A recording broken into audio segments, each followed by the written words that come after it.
Okay, good morning, everybody. I'm Rebecca Fallon. I am one of the psychologists for cardiac rehab.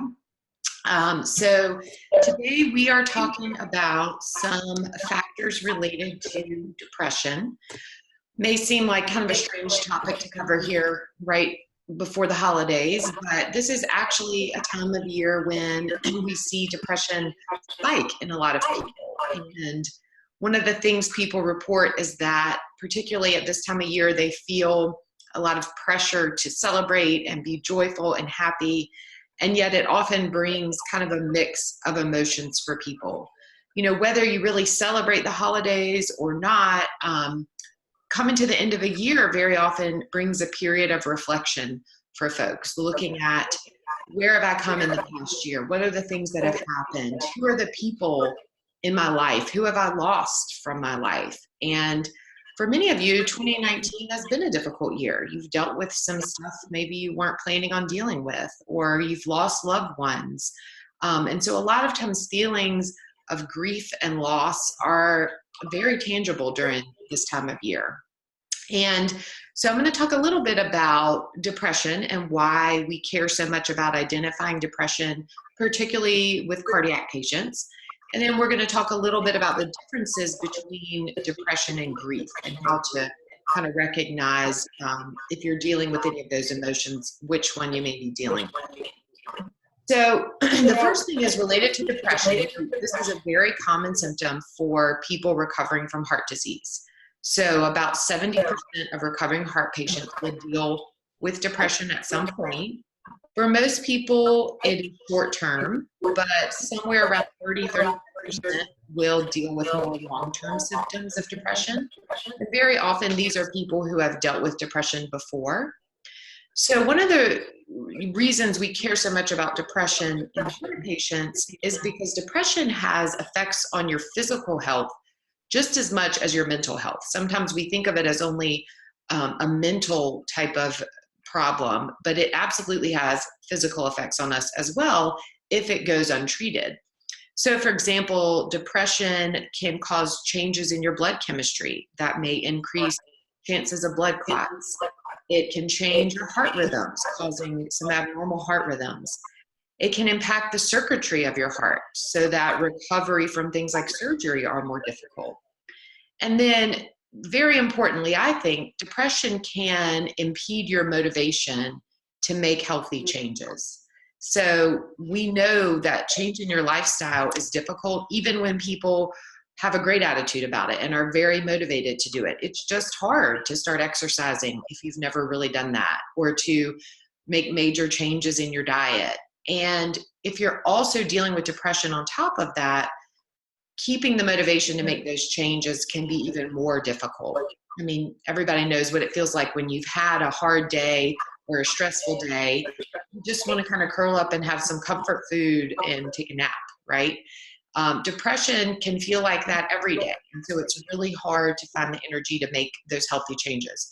So for all of these reasons, it is very important that we recognize and address depression in heart patients. So if you feel that you're struggling with depression, absolutely talk to anyone at cardiac rehab, talk to your physician, get some help if you can. It is a very treatable condition. That's the great news about depression. It's not something that you need to deal with on your own. You can definitely find ways to make you feel better. So now we're going to talk a little bit about the difference between grief and depression.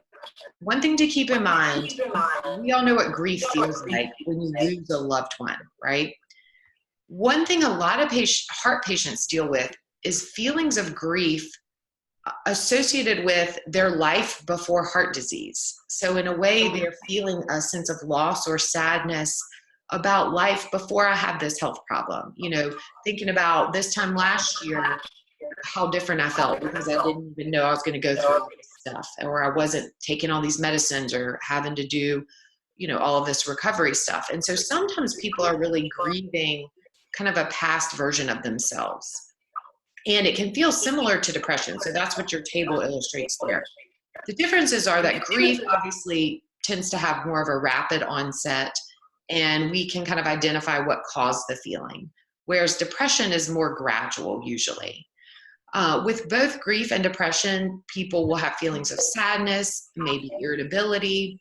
One of the key things about depression, though, is apathy, which is loss of motivation, loss of interest in things you used to be interested in, loss of pleasure in doing things that used to bring you pleasure or enjoyment. With grief, you may temporarily lose the ability to feel joy. With depression, it tends to be much more significant and prolonged loss of joy. With grief, we tend to be sort of focused on the object that we've lost, either a person or that version of ourselves that we feel like we've lost. Whereas depression is more of vague, just kind of hopeless, negative feeling.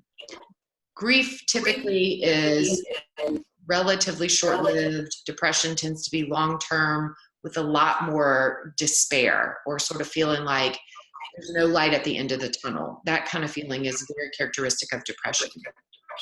Now, the good news is, again, depression is a very treatable condition. For both grief and depression, it is absolutely important that you have a place where you go and talk about how you're feeling, whether that is with a friend. A lot of times people don't necessarily want to talk to friends or family about this stuff, so they're more comfortable with a healthcare professional, with a counselor, maybe with a pastor or someone in their church. There are definitely resources for that we can help you identify if you need them. And then the other thing to keep in mind, if you are dealing with true depression, for many people, depression is a medical condition. It is a neurochemical imbalance in the brain, and it may require some medication, some antidepressant medication. For true depression, for most people, the most effective treatment is a combination of antidepressant medicine and counseling. So it's certainly something, people have mixed feelings about taking antidepressants, but it's definitely something to have an open mind about if your physician feels like that might be helpful for you. So again, remembering that however you are feeling at this time of year is okay. I think the best gift we can give ourselves is to just give ourselves a break and understand we may not feel happy and joyful at this time of year. It may be a mix of emotions, and it's okay to feel all of those at once. And also, one thing I hear from patients a lot is that they feel overextended at this time of year. They're buying gifts, they're probably worried about money, they're decorating, they're cooking, they're going to parties, they feel that they need to do all this stuff. And the truth is, sometimes saying no is really the best thing you can do. To say, no, I'm not going to go to that party this year, or no, I'm not going to host a big dinner this year. We're going to do something different. We're going to start a new tradition. And that can actually be a really fun and healthy thing to do. So I hope y'all will keep that in mind and hopefully find some rest and some peacefulness during the season. And I'm happy to answer any questions y'all have. Any questions? No questions, Rebecca. Okay, well, great holiday. Thank you. Thanks.